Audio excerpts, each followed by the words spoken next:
चलिए, तो स्टूडेंट्स आज हम लोग क्लास इंटरमीडिएट के 12th ग्रामर से पहला टॉपिक पढ़ेंगे जिसका नाम क्या है, फिगर्स ऑफ स्पीच। क्या नाम है? Figure of speech. Figure of speech का मतलब क्या होता है? अलंकार। जैसा आप लोगों ने हिंदी में पढ़ा होगा अलंकार, ठीक वही अलंकार इस समय हम लोग किस में पढ़ेंगे? इंग्लिश में।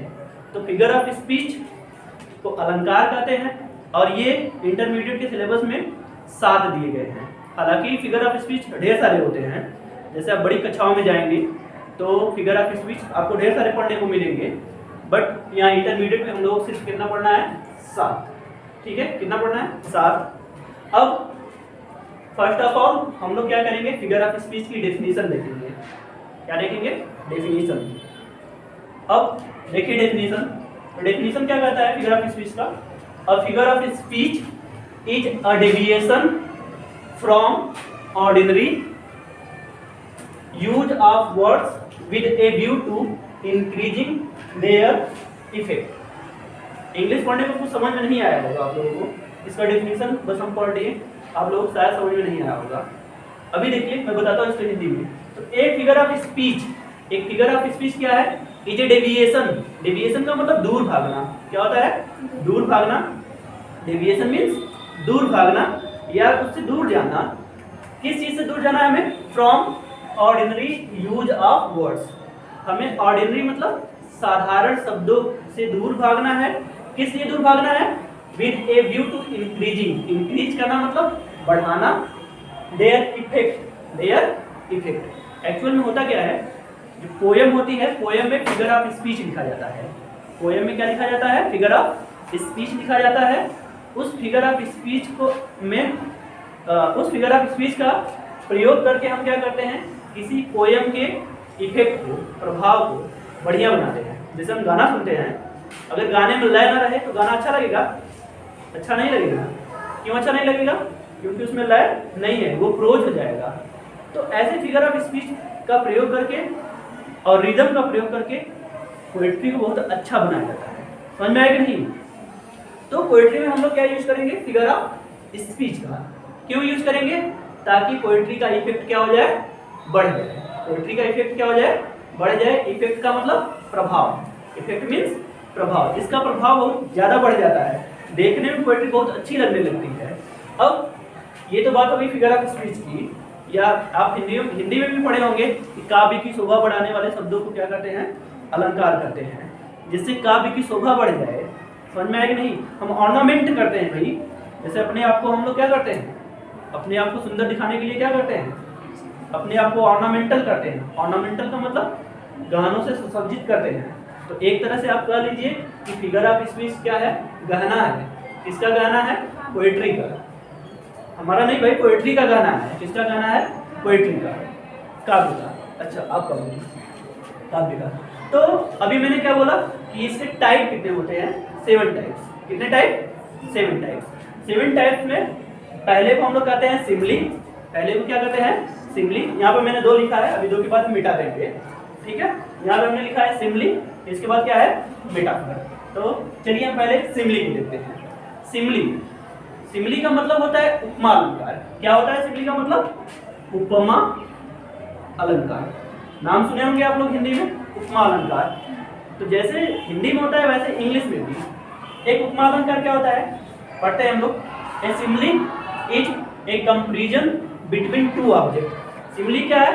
ए simile is a comparison between 2 object of different kinds. 2 अलग अलग प्रकार की चीजों का क्या है? क्या है? कंपैरिजन। कंपैरिजन का मतलब तुलना। एक सिमली क्या है? 2 डिफरेंट प्रकार की चीजों का क्या है? तुलना है। इस तुलना करने में हम लोग क्या करते हैं? 3 शब्दों का प्रयोग करते हैं। कितने शब्दों का? 3 शब्दों का। पहला शब्द है एज, दूसरा शब्द है लाइक, तीसरा शब्द है सो। और इन तीनों शब्दों का प्रयोग करके हम क्या दिखाते हैं? दोनों वस्तुओं में एक पॉइंट कॉमन दिखाते हैं। दोनों वस्तुओं में क्या दिखाते हैं? एक पॉइंट कॉमन। अब कैसे? बिना एग्जाम्पल के आप लोग नहीं समझेंगे। जैसे देखिए, Ram is runs, sorry, Ram runs like a tiger। देखिए ये सिमिली का एग्जांपल है। सबसे पहले आप सिमिली को पहचानेंगे कैसे? इसमें तुरंत हमको देखना है 3 शब्दों का मिलना चाहिए। पहला शब्द क्या होता है? एज, दूसरा होता है सो, और तीसरा शब्द क्या होता है? लाइक। अगर 3 शब्द दिख रहे हैं, 2 व्यक्ति दिख रहे हैं, 2 व्यक्ति या वस्तु दिख रहे हैं, दोनों में तुलना दिखाया जा रहा है। क्या दिखाया जा रहा है? तुलना दिखाया जा रहा है। तो आप सीधे समझ जाएंगे यहाँ पे सिमिली है, यानी कौन सा अलंकार है? उपमा अलंकार। यहाँ पे देखिए राम, राम की बात की गई है। राम रन्स यानी दौड़ता है, लाइक की तरह एक टाइगर। राम किसकी तरह दौड़ता है? एक चीते की तरह दौड़ता है। यहाँ पे राम की तुलना किससे हो गई? चीता से। 2 लोगों की तुलना हुई, 2 वस्तु मिली हमको। यहाँ पे डिफरेंट है, इधर देखिए, आप सब इधर देखिए, 2 चीजें हमें मिली, 2 डिफरेंट वस्तु। देखिए ये डेफिनेशन भी कहता है a simile is a comparison between 2 object of different kinds. देखिए राम अलग चीज है और टाइगर अलग है, डिफरेंट काइंड्स है ना। तो डिफरेंट काइंड्स की चीजें हो गई। इनमें एक पॉइंट कॉमन हुआ कि दोनों क्या करते हैं? रन करते हैं। दोनों क्या करते हैं? रन करते हैं। अब इसी रन्स के द्वारा इनकी क्या की गई? तुलना की गई कि राम क्या करता है? चीते की तरह दौड़ता है। अतः यहाँ पे क्या है? सिमिली है या उपमा अलंकार है। दूसरा एग्जांपल आप लोग बताते हैं।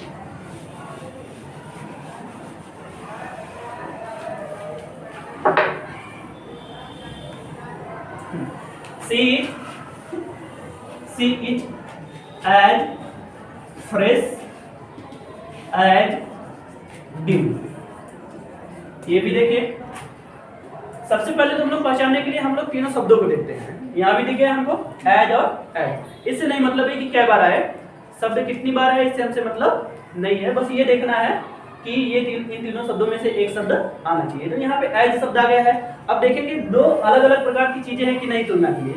ये कह रहा है सी इज एज फ्रेश, वह वैसे ही फ्रेश है जैसे कि ड्यू। ड्यू जानते हैं आप लोग? पानी की जो बूंदे होती हैं सुबह सुबह, ओस की जो बूंदे होती हैं इस पे घास पे, उसको हम लोग क्या बोलते हैं? ड्यू। तो ड्यू बड़ी क्या होती है? फ्रेश होती है। तो किसी लड़की की तुलना, देखो सी है ना, गर्ल्स हो सकती है, तो किसी लड़की की तुलना, उसकी फ्रेशनेस की तुलना किससे की गई है? यहाँ पे ड्यू से। किससे की गई है? ड्यू से, कि वह वैसे ही तरोताजी दिख रही है जैसे कि एक पानी की बूंद। क्लियर? फिर एक और एग्जांपल देख लेते हैं हम लोग।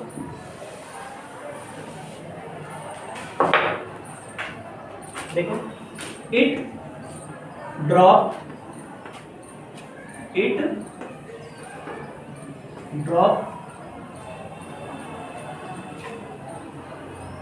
like a gentle rain।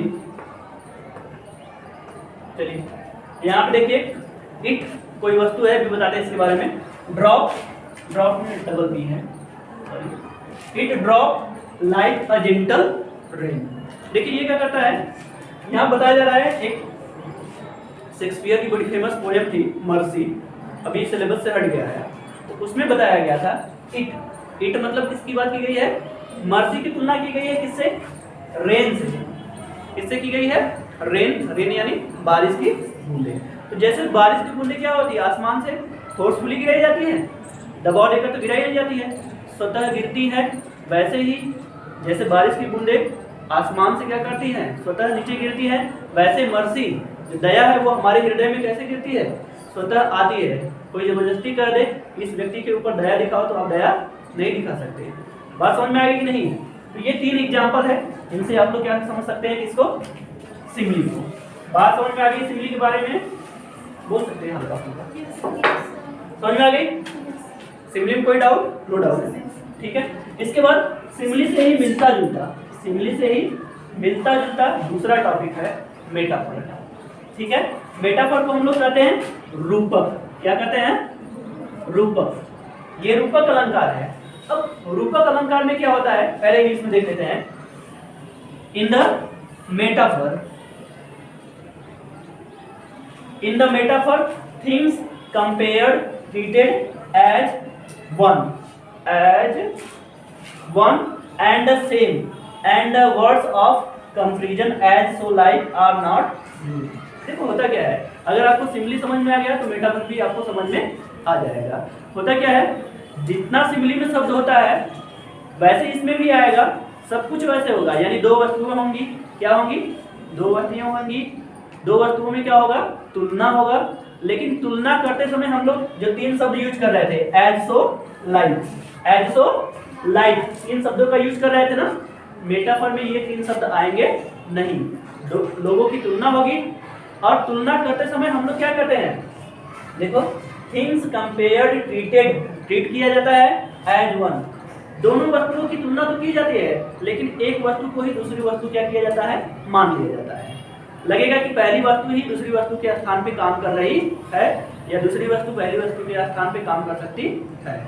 बड़ा फेमस एग्जांपल एक तो है, देखिए the camel, the camel is seat of dessert, the camel is seat of dessert. Camel का नाम सुने ना आप लोग, कैमल यानी ऊंट। ऊंट की तुलना की गई है किससे, जहाज से। किससे की गई है, जहाज से। तुलना तो की गई है कि भाई कैमल ही क्या है, सीप ऑफ डिजर्ट, डिजर्ट का मतलब रेगिस्तान, ऊंट रेगिस्तान का क्या है, जहाज। तो ऊंट रेगिस्तान का जहाज है। देखिए तुलना की गई ऊंट की किससे, जहाज से। तुलना करते समय हमने क्या किया, ऊंट को ही क्या मान लिया, जहाज। अब देखो द कैमल इज सीप, कैमल क्या है, जहाज है, सीप इज कैमल ऑफ डिजर्ट। ये नहीं कर सकते, हम कहेंगे कैमल इज सीप ऑफ डिजर्ट, कि कैमल ही क्या है, सीप ऑफ डिजर्ट। बात समझ में आई नहीं? तो इसमें क्या किया जाएगा, दो वस्तुओं की तुलना की गई, लेकिन तुलना करते समय पहली वस्तु को दूसरी वस्तु मान लिया गया। क्लियर? एक दो एग्जांपल और देखते हैं हम लोग।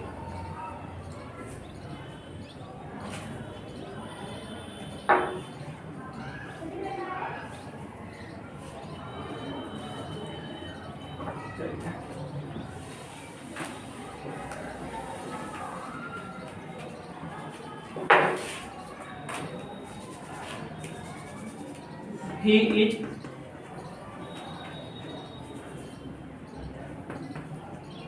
is star of his family। ठीक है, he is star of his family। देखिए फिर दो वस्तु मिली, एक व्यक्ति है ही, दूसरा है स्टार, एक वस्तु, दोनों अलग अलग टाइप की हैं। अब कहा जा रहा है he is star, वह क्या है, तारा है, ऑफ हिज फैमिली, वह अपने परिवार का क्या है, तारा है।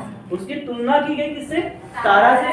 तुलना करते वक्त हमने उसको पहले व्यक्ति को ही दूसरी वस्तु मान लिया, उसे ही हमने क्या कहा, ही इज स्टार, वह क्या है, स्टार है यानी तारा है, वह अपने परिवार का क्या है, तारा है। तो देखा, पहली वस्तु को हमने क्या किया, दूसरी वस्तु मान लिया। क्लियर बात समझ में आई? एक एग्जांपल और देखते हैं हम लोग।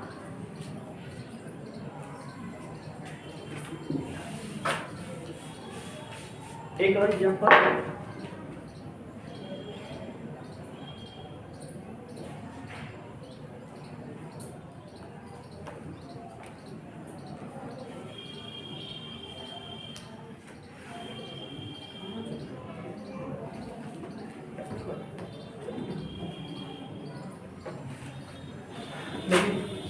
लाइफ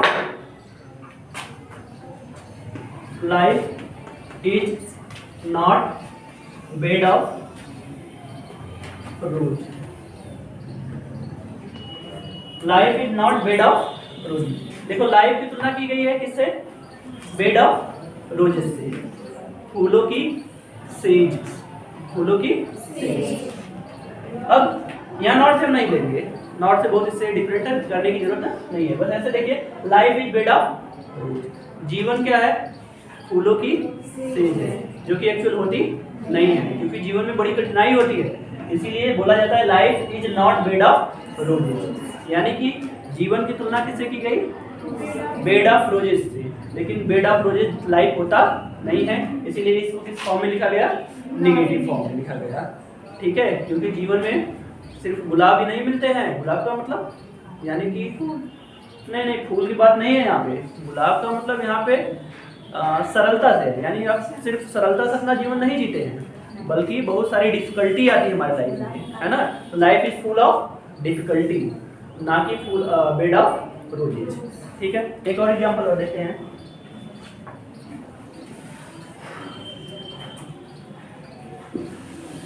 फिर एक एग्जांपल देखिए, कहा जाता है कि life is a walking shadow. Life is a walking shadow.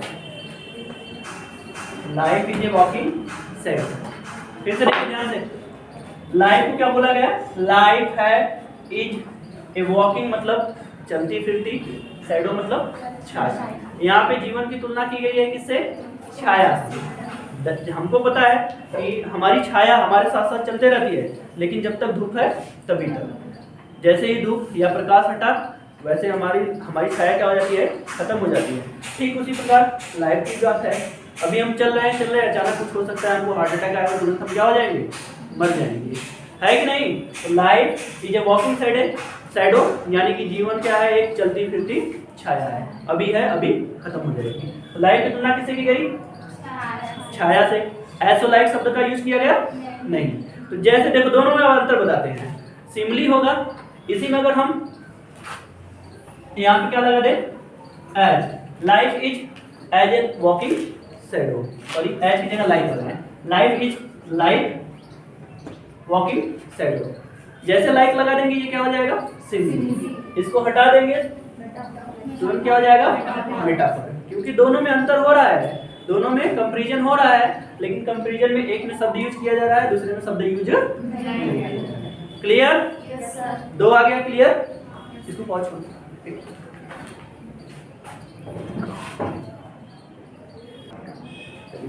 देखिए, थर्ड फिगर ऑफ स्पीच, तीसरे फिगर ऑफ स्पीच को हम लोग कहते हैं पर्सनिफिकेशन। क्या कहते हैं? पर्सनिफिकेशन। हल्का फुल्का बोल सकते हैं हम लोग। पर्सनिफिकेशन, इसको हिंदी में हम लोग कहते हैं मानवीकरण। क्या कहते हैं? मानवीकरण। ठीक है, अब मानवीकरण में क्या होता है? इन पर्सनिफिकेशन लाइफलेस मतलब जिसमें जीवन ना हो, यानी निर्जीव ऑब्जेक्ट्स का मतलब वस्तु, and abstract ideas.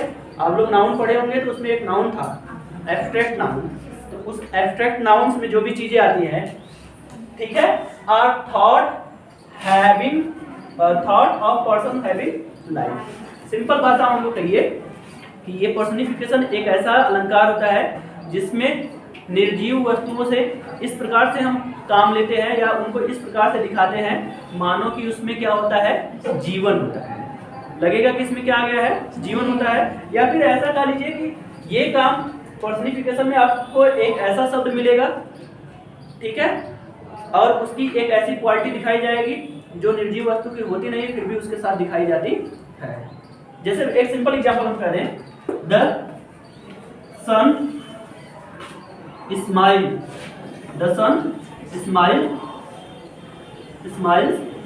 In the morning. The sun smiles in the morning. देखिए, सन जीवित है कि मरा हुआ है, या निर्जीव? निर्जीव है।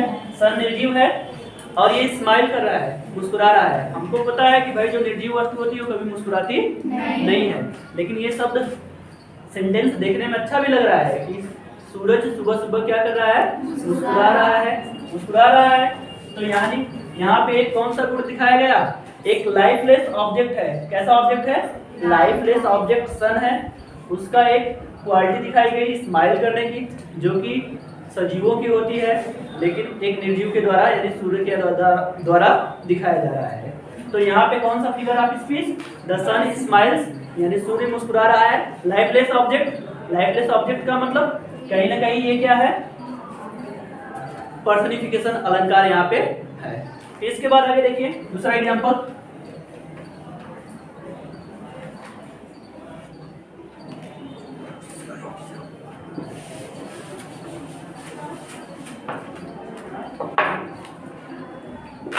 Death lays his icy hand on it. देखिए कहा जा रहा है डेथ, डेथ यानी मृत्यु। सजीव है निर्जीव? एक भाव है, एक विचार है, ना तो सजीव ना तो निर्जीव, एक भाव है। तो डेथ लेज, डेथ ने रखा हिज आईसी, आईसी मतलब बर्फीले, हैंड्स, हैंड्स हाथों को, ऑन किंग, मृत्यु ने क्या किया, अपने बर्फीले ठंडे हाथों को क्या किया, राजा के ऊपर रख दिया। तो मृत्यु के पास कोई हाथ होता नहीं है। हाथ किसके पास होता है? सजीवों के पास। जबकि दिखाया जा रहा है किसके पास? डेथ, मृत्यु के पास। यानी कि ये कहीं ना कहीं ये फिगर ऑफ स्पीच किसके रूप में है? पर्सनिफिकेशन के रूप में है। क्योंकि डेथ के पास ना तो हाथ है ना तो वो रखेगी, लेकिन पर्सनिफाइड किया गया है। Death lays his icy hands on kings, मृत्यु ने अपने ठंडे हाथों को राजा पर रखा, यानी राजा क्या हो गए? चले गए। राजा की क्या हो गई? मृत्यु हो गई। बात समझ में आई कि नहीं? ये यही फिगर ऑफ स्पीच है भाई। देखिए नॉर्मल वर्ड का यूज नहीं करके हम लोग क्या किए, स्पेशल वर्ड। मरने की बात डायरेक्टली कर सकते थे कि द किंग इज डेड, लेकिन इसको घुमा फिरा के या फिर एक फिगरेटिव लैंग्वेज में बोला गया कि मृत्यु ने क्या किया, राजा के ऊपर बर्फीले हाथों को रखा। इसके बाद एक बड़ा फेमस एग्जांपल है, शेक्सपियर का है। शेक्सपियर की एक प्ले है द मर्चेंट ऑफ वेनिस, उसमें एक आया है love is blind, love is blind. देखिए भाई ब्लाइंड वही हो सकता है, ब्लाइंड वही हो सकता है जिसके पास क्या होंगी, आंखें, जिसके पास क्या होंगी, आंखें। लेकिन इनके पास आंख है नहीं, लव के पास आंख नहीं है, फिर भी ये क्या हो जा रहा है, अंधा हो जा रहा है। इसको बताया जा रहा है कि लव में आदमी क्या हो जाता है, सब कुछ भूल जाता है, उसकी आंखें क्या हो जाती है, बंद हो जाती है। तो कहीं ना कहीं इसको किसको दिखाया गया, लव के माध्यम से दिखाया गया। लव एक क्या है, एक हमारे अंदर का विचार है। इस विचार को सजीवों के रूप में दिखाया गया, ब्लाइंडनेस के रूप में, यानी जिसके पास आंखें होती है वही क्या होता है, अंधा होता है। ये एग्जाम्पल समझ में आया। इसके बाद एक और एग्जाम्पल, फेमस एग्जाम्पल है the moon, the moon, the moon weld it's, नहीं सॉरी, हर फेस। देखिए इसका मतलब क्या होता है, द मून, मून का मतलब चांद ने वेल्ड किया, वेल्ड किया मतलब घूंघट कर लिया। वेल्ड का मतलब क्या होता है, घूंघट करना। हर फेस मतलब अपने चेहरे पर, चांद ने अपने चेहरे पर घूंघट कर लिया। ये कौन करती हैं, शादीशुदा औरतें करती हैं। भाई मून को क्या किससे कंपेयर किया गया, कंपेयर नहीं किया गया, एक कह लीजिए मून की तुलना यहाँ पे हो गई किससे, दुल्हन से। मून को दुल्हन बना दिया गया, जबकि मून क्या है, एक निर्जीव चीज है और उस पर दिखाया जा रहा है किसका गुण, सजीवों वाला गुण। क्योंकि जो घूंघट होता है वो कौन करता है, कोई सजीव करता है। इसलिए ये यहाँ पे जो अलंकार है, देखने पर क्या पता चल रहा है, ये पर्सनिफिकेशन है। एक दो एग्जाम्पल और बताते हैं आपको बढ़िया।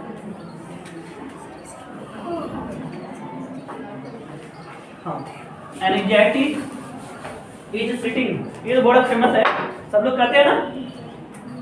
Anxiety, anxiety is sitting on her face. सब कहते हैं आपके चेहरे पे चिंता बैठी है कि नहीं, चिंता दिखाई दे रही है।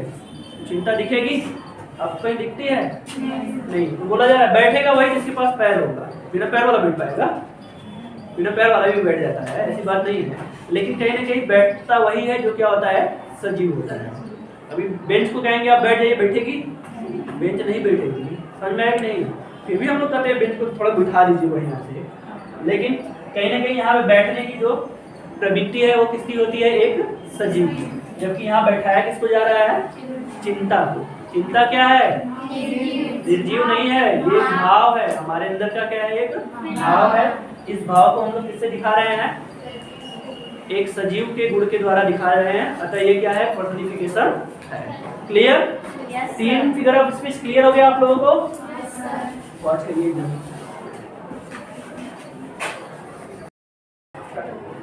चलिए। तो स्टूडेंट्स, आज हम लोग क्लास इंटरमीडिएट के 12th ग्रामर से पहला टॉपिक पढ़ेंगे, जिसका नाम क्या है, फिगर्स ऑफ स्पीच। क्या नाम है, figure of speech. Figure of speech का मतलब क्या होता है, अलंकार। जैसा आप लोगों ने हिंदी में पढ़ा होगा, अलंकार, ठीक वही अलंकार इस समय हम लोग किस में पढ़ेंगे, इंग्लिश में। तो फिगर ऑफ स्पीच को अलंकार कहते हैं और ये इंटरमीडिएट के सिलेबस में 7 दिए गए हैं। हालांकि फिगर ऑफ स्पीच ढेर सारे होते हैं, जैसे आप बड़ी कक्षाओं में जाएंगे तो फिगर ऑफ स्पीच आपको ढेर सारे पढ़ने को मिलेंगे, बट यहाँ इंटरमीडिएट में हम लोग सिर्फ कितना पढ़ना है, 7। ठीक है, कितना पढ़ना है, 7। अब फर्स्ट ऑफ ऑल हम लोग क्या करेंगे, फिगर ऑफ स्पीच की डेफिनेशन देखेंगे। क्या देखेंगे, डेफिनेशन। अब देखिए डेफिनेशन, डेफिनेशन क्या कहता है फिगर ऑफ स्पीच का, a figure of speech is a deviation from ordinary use of words with a view to increasing their effect. English पढ़ने में कुछ समझ में नहीं आया होगा आप लोगों को, इसका डेफिनेशन बस हम पढ़ लिए, आप लोग शायद समझ में नहीं आया होगा। अभी देखिए मैं बताता हूँ इसको हिंदी में। तो एक फिगर ऑफ स्पीच, एक फिगर ऑफ स्पीच क्या है, इज ए डेविएशन। डेविएशन का मतलब दूर भागना। क्या होता है, दूर भागना। डेविएशन मीन्स दूर भागना या उससे दूर जाना। किस चीज से दूर जाना है हमें, from ordinary use of words. हमें ऑर्डिनरी मतलब साधारण शब्दों से दूर भागना है। किस लिए दूर भागना है, with a view to increasing. Increase करना मतलब बढ़ाना, their effect, their effect. Actual में होता क्या है, जो पोयम होती है, पोयम में फिगर ऑफ स्पीच लिखा जाता है। पोयम में क्या लिखा जाता है, फिगर ऑफ स्पीच लिखा जाता है। उस फिगर ऑफ स्पीच को में उस फिगर ऑफ स्पीच का प्रयोग करके हम क्या करते हैं, किसी पोयम के इफेक्ट को, प्रभाव को बढ़िया बनाते हैं। जैसे हम गाना सुनते हैं, अगर गाने में लय ना रहे तो गाना अच्छा लगेगा, अच्छा नहीं लगेगा। क्यों अच्छा नहीं लगेगा, क्योंकि उसमें लय नहीं है, वो प्रोज हो जाएगा। तो ऐसे फिगर ऑफ स्पीच का प्रयोग करके और रिदम का प्रयोग करके पोएट्री को बहुत अच्छा बनाया जाता है। समझ में आएगा नहीं। तो पोएट्री में हम लोग क्या यूज करेंगे, फिगर ऑफ स्पीच का। क्यों यूज करेंगे, ताकि पोएट्री का इफेक्ट क्या हो जाए, बढ़ जाए। पोएट्री का इफेक्ट क्या हो जाए, बढ़ जाए। इफेक्ट का मतलब प्रभाव, इफेक्ट मीन्स प्रभाव। इसका प्रभाव बहुत ज्यादा बढ़ जाता है, देखने में पोएट्री बहुत अच्छी लगने लगती है। अब ये तो बात हो गई फिगर ऑफ स्पीच की। या आप हिंदी में भी पढ़े होंगे कि काव्य की शोभा बढ़ाने वाले शब्दों को क्या करते हैं, अलंकार करते हैं, जिससे काव्य की शोभा बढ़ जाए। समझ में आएगा नहीं। हम ऑर्नामेंट करते हैं भाई, जैसे अपने आप को हम लोग क्या करते हैं, अपने आप को सुंदर दिखाने के लिए क्या करते हैं, अपने आप को ऑर्नामेंटल करते हैं। ऑर्नामेंटल का मतलब गहनों से सुसज्जित करते हैं। तो एक तरह से आप कह लीजिए कि फिगर ऑफ स्पीच क्या है, गहना है। किसका गहना है, पोएट्री का। हमारा नहीं भाई, पोएट्री का गाना है। किसका गाना है, पोएट्री का, काव्य का। अच्छा आप कहोगे काव्य का। तो अभी मैंने क्या बोला कि इसके टाइप कितने होते हैं, 7 टाइप्स। कितने टाइप, 7 टाइप्स। 7 टाइप्स में पहले को हम लोग कहते हैं सिमली। पहले को क्या कहते हैं, सिमली। यहाँ पे मैंने 2 लिखा है, अभी 2 के बाद मिटा देंगे, ठीक है। यहाँ पे हमने लिखा है सिमली, इसके बाद क्या है, मेटाफर। तो चलिए हम पहले सिमली को देखते हैं। सिमली, सिमली का मतलब होता है उपमा अलंकार। क्या होता है सिमली का मतलब, उपमा अलंकार। नाम सुने होंगे आप लोग हिंदी में, उपमा अलंकार। तो जैसे हिंदी में होता है वैसे इंग्लिश में भी एक उपमा अलंकार क्या होता है, पढ़ते हैं हम लोग। A simile is a comparison between 2 object. Simile क्या है, a simile is a comparison between 2 object of different kinds. 2 अलग अलग प्रकार की चीजों का क्या है, क्या है, कंपैरिजन। कंपैरिजन का मतलब तुलना। एक सिमली क्या है, 2 डिफरेंट प्रकार की चीजों का क्या है, तुलना है।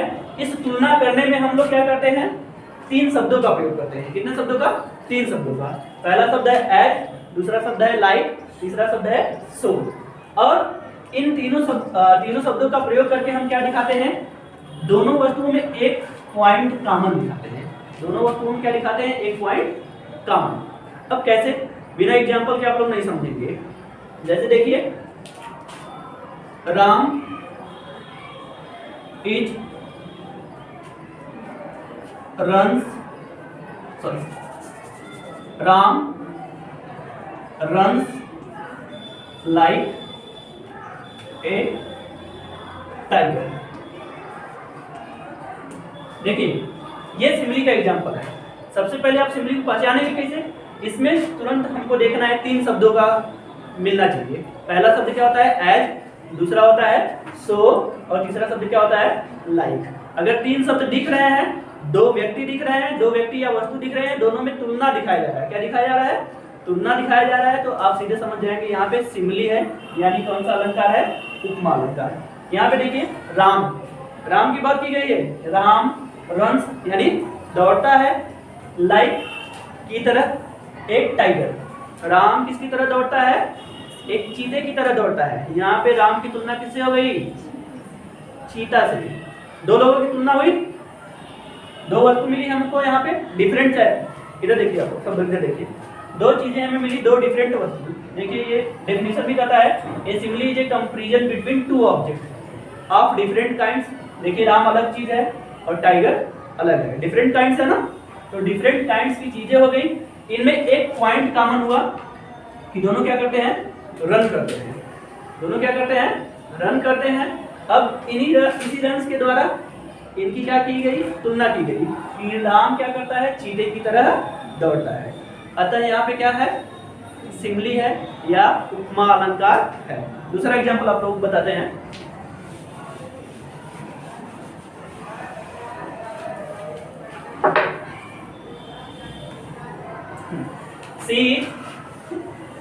She is as fresh as dew। ये भी देखिए, सबसे पहले तो हम लोग पहचानने के लिए हम लोग तीनों शब्दों को देखते हैं। यहाँ भी दिखे हमको एज और एज। इससे नहीं मतलब है कि क्या बार आए, शब्द कितनी बार है, इससे हमसे मतलब नहीं है। बस ये देखना है कि ये इन तीनों शब्दों में से एक शब्द आना चाहिए। तो यहाँ पे एज शब्द आ गया है। अब देखेंगे दो अलग अलग प्रकार की चीजें हैं कि नहीं तुलना की है। ये कह रहा है सी इज एज फ्रेश, वह वैसे ही फ्रेश है जैसे कि ड्यू। ड्यू जानते हैं आप लोग? पानी की जो बूंदे होती हैं सुबह सुबह, ओस की जो बूंदे होती हैं इस पे घास पे, उसको हम लोग क्या बोलते हैं? ड्यू। तो ड्यू बड़ी क्या होती है? फ्रेश होती है। तो किसी लड़की की तुलना, देखो सी है ना, तो गर्ल्स हो सकती है, तो किसी लड़की की तुलना, उसकी फ्रेशनेस की तुलना किससे की गई है? यहाँ पे ड्यू से। किससे की गई है? ड्यू से, कि वह वैसे ही तरोताजी दिख रही है जैसे कि एक पानी की बूंद। क्लियर? फिर एक और एग्जांपल देख लेते हैं हम लोग।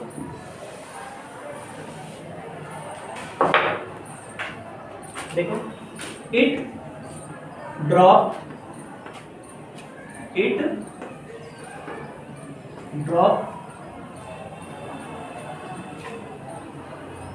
like a gentle rain। चलिए यहाँ पे देखिए, इट कोई वस्तु है, भी बताते हैं इसके बारे में। ड्रॉप में डबल बी है।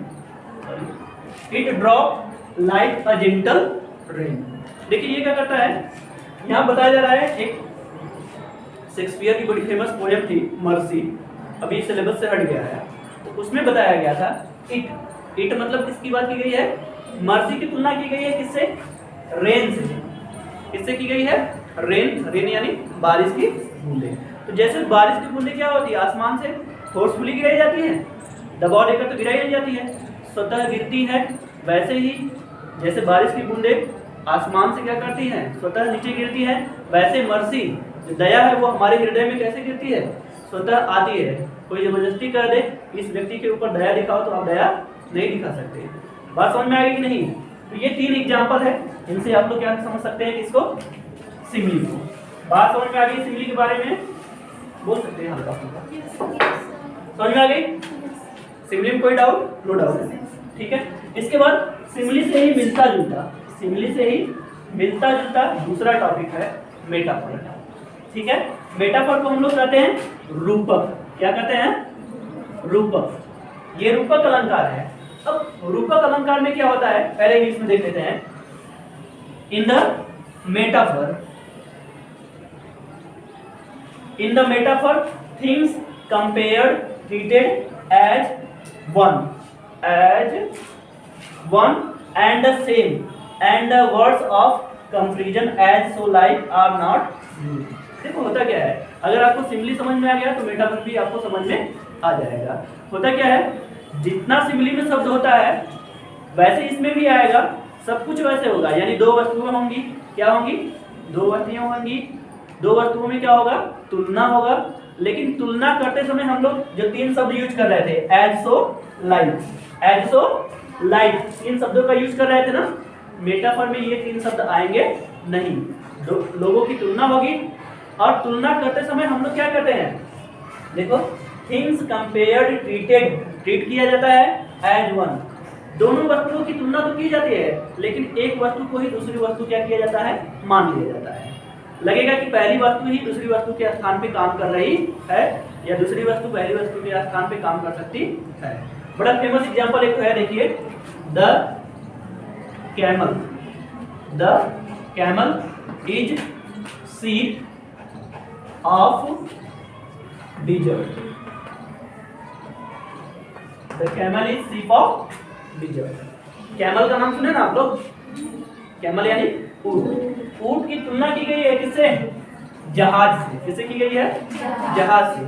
तुलना तो की गई है कि भाई कैमल ही क्या है, सीप ऑफ डिजर्ट, डिजर्ट का मतलब रेगिस्तान, ऊंट रेगिस्तान का क्या है, जहाज।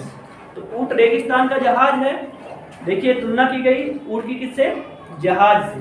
तुलना करते समय हमने क्या किया, ऊंट को ही क्या मान लिया, जहाज। अब देखो, द कैमल इज सीप, कैमल क्या है, जहाज है, सीप इज कैमल ऑफ डिजर्ट। ये नहीं कर सकते हम, कहेंगे कैमल इज सीप ऑफ डिजर्ट, कि कैमल ही क्या है, सीप ऑफ डिजर्ट। बात समझ में आई नहीं? तो इसमें क्या किया जाएगा, दो वस्तुओं की तुलना की गई, लेकिन तुलना करते समय पहली वस्तु को दूसरी वस्तु मान लिया गया। क्लियर? एक दो एग्जांपल और देखते हैं हम लोग।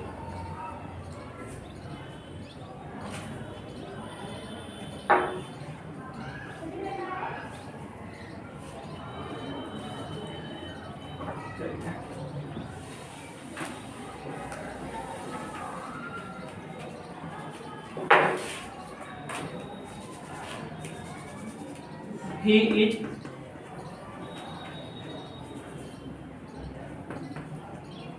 star of his family।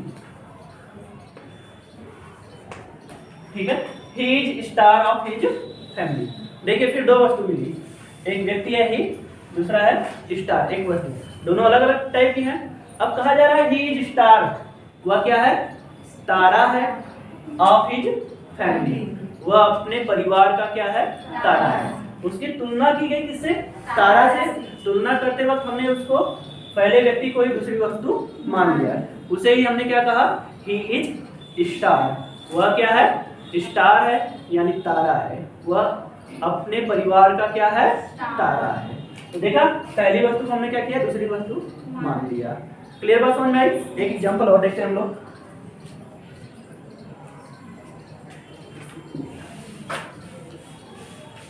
एक और एग्जांपल,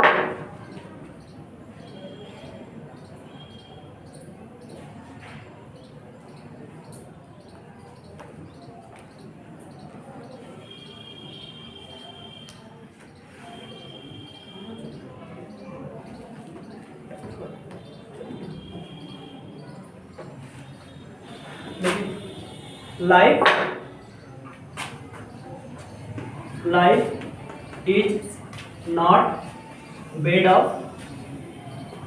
roses,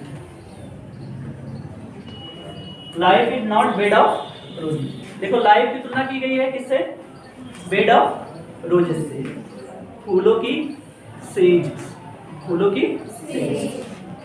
अब यहाँ नॉट से हम नहीं लेंगे, नॉट से बहुत इससे डिफरेंट करने की जरूरत नहीं है, बस ऐसे देखिए, लाइफ इज बेड ऑफ रोज, जीवन क्या है, फूलों की सेज है, जो कि एक्चुअल होती नहीं है, क्योंकि जीवन में बड़ी कठिनाई होती है, इसीलिए बोला जाता है life is not bed of roses. यानी कि जीवन की तुलना किससे की गई, बेड ऑफ रोजेस से, लेकिन बेड ऑफ रोजेस लाइफ होता नहीं है, इसीलिए इसको किस फॉर्म में लिखा गया, निगेटिव फॉर्म में लिखा गया। ठीक है, क्योंकि जीवन में सिर्फ गुलाब ही नहीं मिलते हैं, गुलाब का मतलब यानी कि नहीं फूल की बात नहीं है यहाँ पे, गुलाब का मतलब यहाँ पे सरलता से, यानी आप सिर्फ सरलता से अपना जीवन नहीं जीते हैं, बल्कि बहुत सारी डिफिकल्टी आती है हमारे लाइफ में, है ना। तो life is full of difficulty, ना कि फुल बेड ऑफ रोजेज। ठीक है, एक और एग्जांपल और देखते हैं।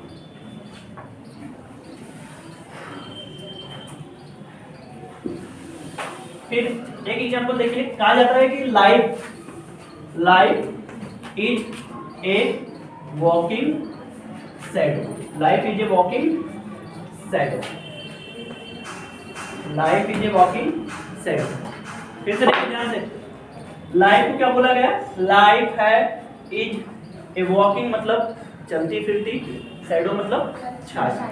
यहाँ पे जीवन की तुलना की गई है किससे?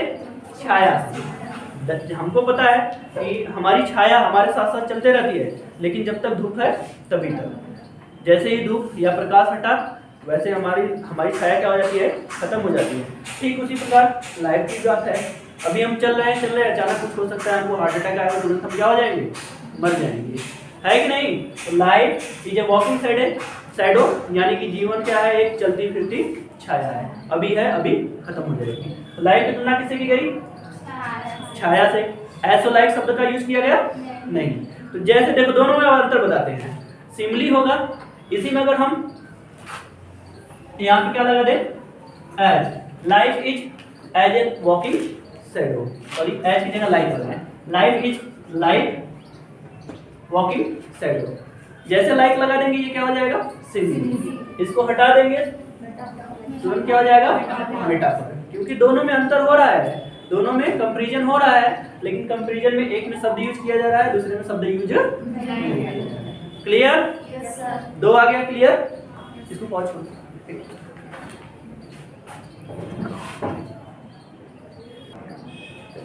देखिए, थर्ड फिगर ऑफ स्पीच, तीसरे फिगर ऑफ स्पीच को हम लोग कहते हैं पर्सनिफिकेशन। क्या कहते हैं? पर्सनिफिकेशन। हल्का फुल्का बोल सकते हैं हम लोग। पर्सनिफिकेशन, इसको हिंदी में हम लोग कहते हैं मानवीकरण। क्या कहते हैं? मानवीकरण। ठीक है। अब मानवीकरण में क्या होता है? इन पर्सनिफिकेशन लाइफलेस मतलब जिसमें जीवन ना हो, यानी निर्जीव ऑब्जेक्ट्स का मतलब वस्तु, एंड एब्स्ट्रैक्ट आइडियाज। आप लोग नाउन पढ़े होंगे तो उसमें एक नाउन था, एब्स्ट्रैक्ट नाउन। तो उस एब्स्ट्रैक्ट नाउन्स में जो भी चीजें आती हैं, ठीक है, are thought of person having life. Simple भाषा हम लोग कहिए कि ये पर्सनिफिकेशन एक ऐसा अलंकार होता है जिसमें निर्जीव वस्तुओं से इस प्रकार से हम काम लेते हैं या उनको इस प्रकार से दिखाते हैं मानो कि उसमें क्या होता है? जीवन होता है। लगेगा कि इसमें क्या आ गया है? जीवन होता है। या फिर ऐसा कह लीजिए कि ये काम पर्सनिफिकेशन में आपको एक ऐसा शब्द मिलेगा, ठीक है, और उसकी एक ऐसी क्वालिटी दिखाई जाएगी जो निर्जीव वस्तु की होती नहीं है, फिर भी उसके साथ दिखाई जाती है। जैसे एक सिंपल एग्जांपल हम कह दें, the sun smile, the sun smiles in the morning, the sun smile in the morning. देखिए, सन जीवित है कि मरा हुआ है या निर्जीव? निर्जीव है। सन निर्जीव है और ये स्माइल कर रहा है, मुस्कुरा रहा है। हमको पता है कि भाई जो निर्जीव वस्तु होती है वो कभी मुस्कुराती नहीं है, लेकिन ये शब्द सेंटेंस देखने में अच्छा भी लग रहा है कि सूरज सुबह सुबह क्या कर रहा है? मुस्कुरा रहा है। तो यानी यहाँ पे एक कौन सा गुण दिखाया गया? एक लाइफलेस ऑब्जेक्ट है। कैसा ऑब्जेक्ट है? लाइफलेस ऑब्जेक्ट सन है, उसका एक क्वालिटी दिखाई गई स्माइल करने की, जो कि सजीवों की होती है, लेकिन एक निर्जीव के द्वारा यानी सूर्य के द्वारा दिखाया जा रहा है। तो यहाँ पे कौन सा figure of speech? The sun smiles, यानी सूर्य मुस्कुरा रहा है। लाइफलेस ऑब्जेक्ट का मतलब कहीं ना कहीं ये क्या है? पर्सनिफिकेशन अलंकार यहाँ पे है। इसके बाद आगे देखिए दूसरा एग्जांपल,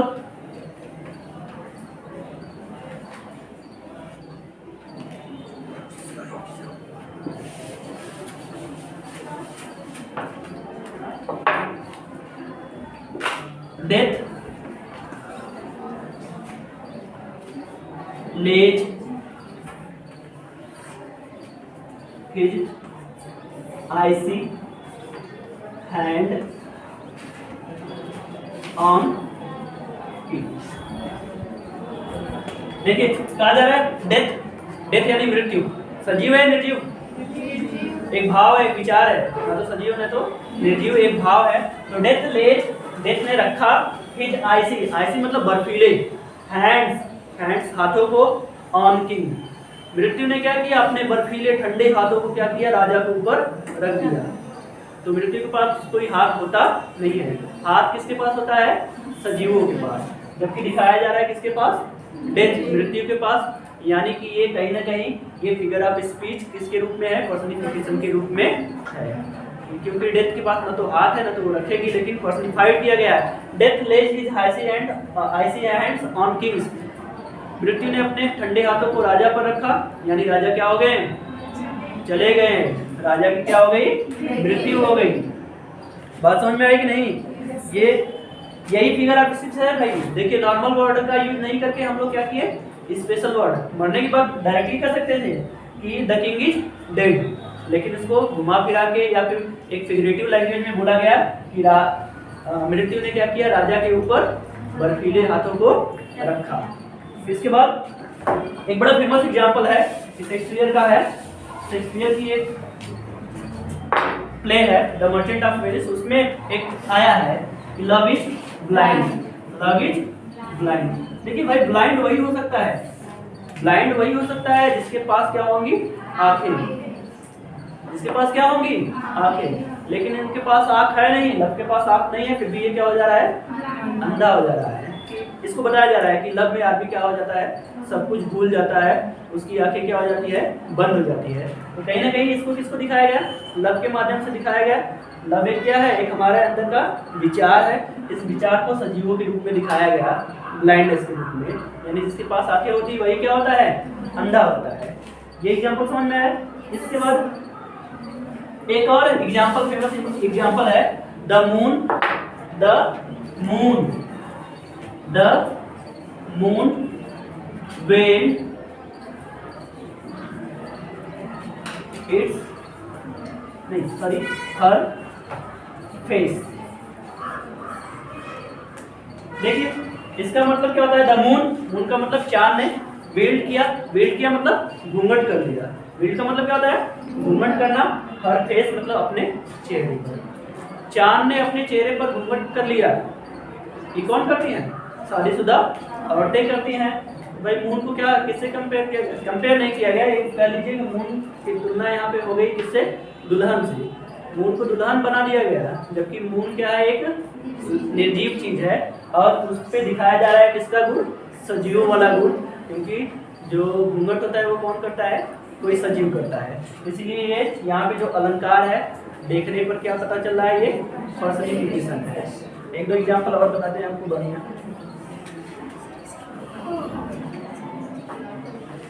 हाँ, एंजाइटी इज सिटिंग, ये तो बड़ा फेमस है, सब लोग कहते हैं ना, anxiety, anxiety is sitting on her face. सब कहते हैं आपके चेहरे पे चिंता बैठी है कि नहीं, चिंता दिखाई दे रही है, चिंता दिखेगी आपको, कहीं दिखती है नहीं। तो बोला जा रहा है बैठेगा वही जिसके पास पैर होगा, बिना पैर वाला बैठ पाएगा, बिना पैर वाला भी बैठ जाता है, ऐसी बात नहीं है। लेकिन कहीं ना कहीं बैठता वही है जो क्या होता है, सजीव होता है। अभी बेंच को कहेंगे आप बैठ जाइए, बैठेगी, बेंच नहीं बैठेगी, समझ में आया कि नहीं। फिर भी हम लोग कहते हैं बेंच को थोड़ा बिठा दीजिए बढ़िया से, लेकिन कहीं ना कहीं यहाँ पे बैठने की जो प्रवृत्ति है वो किसकी होती है, एक सजीव की, जबकि यहाँ बैठाया किसको जा रहा है, चिंता को। चिंता क्या है, निर्जीव नहीं है, ये भाव है हमारे अंदर का, क्या है, एक भाव है। इस भाव को हम लोग किससे दिखा रहे हैं, एक सजीव के गुण के द्वारा दिखा रहे हैं, अतः ये क्या है, पर्सनिफिकेशन है। Clear? 3 figure of speech clear हो गया आप लोगों को? वॉच करिए।